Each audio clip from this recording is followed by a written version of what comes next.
Olá!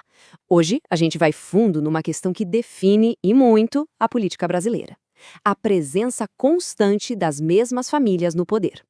Como é que esse fenômeno se sustenta? E qual é o impacto real disso tudo? Vamos dar uma olhada nos dados?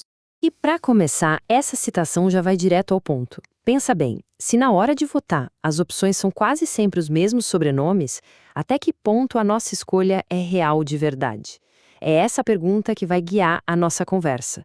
Certo, então vamos lá. Antes de sair olhando os exemplos, é fundamental a gente entender o que é, afinal de contas, uma dinastia política, aqui no contexto do Brasil. Olha, a definição é bem direta. E não se trata apenas de ter um parente na política, não. É uma estrutura muito maior.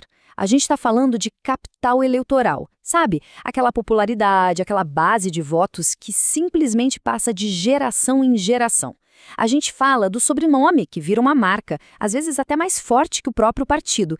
E, claro, do controle das máquinas partidárias que garante que a família continue lá.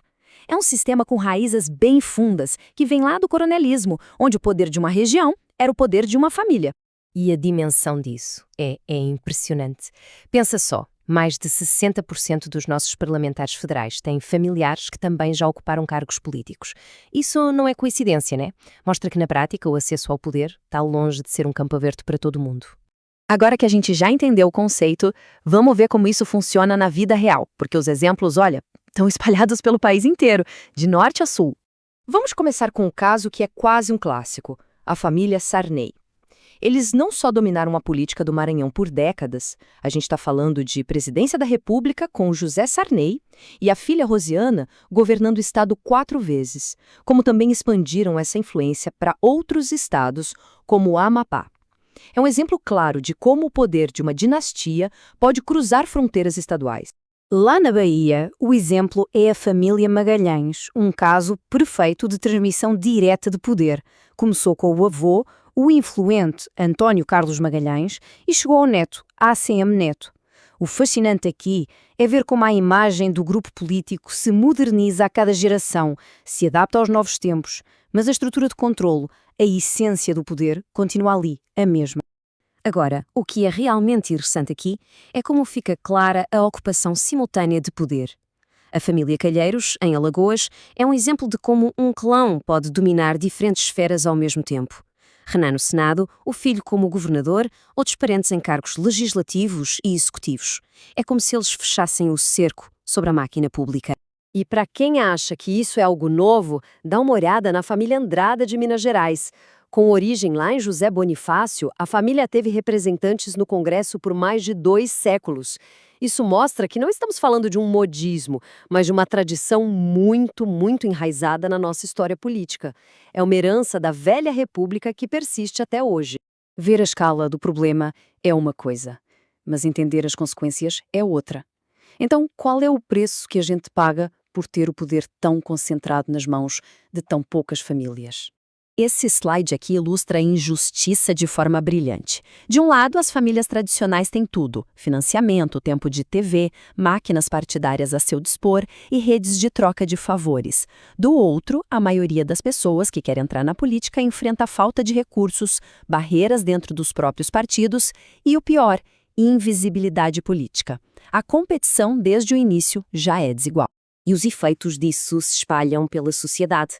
A permanência desses clãs gera um descrédito profundo na política. Isso leva ao aumento da abstenção, à radicalização e àquela percepção de que a justiça não é igual para todo o mundo. E um ponto crucial é que as regiões dominadas por essas famílias muitas vezes são as que apresentam menor desenvolvimento e maior dependência de favor. Diante desse cenário todo, a pergunta que fica é: dá para quebrar esse ciclo? A análise sugere que a mudança, embora seja difícil, começa com a consciência de quem vota. O roteiro proposto é direto, mas exige uma ação consciente. Primeiro, votar em pessoas, não em sobrenomes. Isso significa pesquisar o histórico, os projetos, as posições de quem se candidata, em vez de confiar só na fama da família. Segundo, dar uma chance a quem nunca esteve no poder. Procurar candidaturas com experiência na sociedade civil, em movimentos sociais, gente que traz novas perspectivas. E terceiro, desconfiar de campanhas milionárias. Gastos enormes geralmente indicam compromissos com grandes financiadores, e essa conta, invariavelmente, será paga com favores políticos lá na frente. Essa frase aqui desafia um dos argumentos mais comuns que a gente ouve para manter tudo como está. A tal da experiência é sempre citada como uma grande qualidade. Mas a questão que precisa ser feita é: que resultados essa experiência trouxe? Se não houver uma resposta clara, talvez essa experiência seja só um sinônimo de acomodação no poder. E assim, a gente chega ao final da nossa análise. A conclusão não é de desânimo, mas sim de responsabilidade. O sistema pode ser fechado, mas ele não é inquebrável. Depois de tudo isso que a gente viu, da definição de dinastia até os seus impactos e as possíveis soluções, qual é a ideia central que a gente deve guardar? E a mensagem é esta: a democracia, na sua essência, é a possibilidade de escolher. Herdá-la é uma contradição. O futuro da política não está pré-determinado.